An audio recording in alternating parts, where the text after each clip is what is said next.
Nelson Mandela, c'est une figure de proue en Afrique parce qu'il a milité contre l'apartheid. L'apartheid, c'était un système très horrible que les Anglais ont imposé aux Sud-Africains. C'était un système de séparatisme parce que le blanc voulait séparer le noir parce qu'en fait, on considérait les noirs comme des marchandises, comme des objets. Et on ne voulait pas que le noir puisse évoluer avec le blanc. C'est pourquoi on avait instauré maintenant le système de l'apartheid. Et pour que nous retrouvions notre souveraineté, nous devons vraiment nous sentir comme des maîtres chez nous. Parce que quand on est maître, c'est ce qui s'est fait à Chine. Les Chinois ont compris qu'ils doivent être maîtres chez eux et dans tous les domaines, comme le sont les Américains chez eux dans tous les domaines, comme le sont les Européens chez eux dans tous les domaines.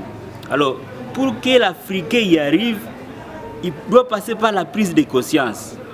De telle façon que, quand il prendra conscience, il ne sera pas vraiment manipulé et il prendra son destin en main. Parce que l'Africain doit savoir que son bonheur ne viendra ni de l'extérieur. Dans son coin, il doit se demander, est-ce que vraiment je suis un homme? Parce qu'un homme, c'est celui qui ne peut pas être acheté. Aujourd'hui, nous nous étonnons comment les Congolais sont en train d'adhérer massivement au mouvement rebelle. Parce qu'on leur donne l'argent, on les achète comme des biens. Alors donc, je ne dirais pas nécessairement que ça doit passer par des marches, mais ça doit être d'abord une décision personnelle. Parce qu'aujourd'hui, nous sommes toujours considérés comme des esclaves, comme j'ai parlé du néocolonialisme. Alors que c'est Nelson Mandela qui le disait que donc, à l'instant où l'esclave décide de ne plus être esclave, ces chaînes tombent automatiquement. Donc ça doit être une décision personnelle.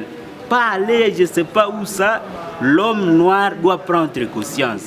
Parce qu'en prenant conscience, il changera tout autour de lui.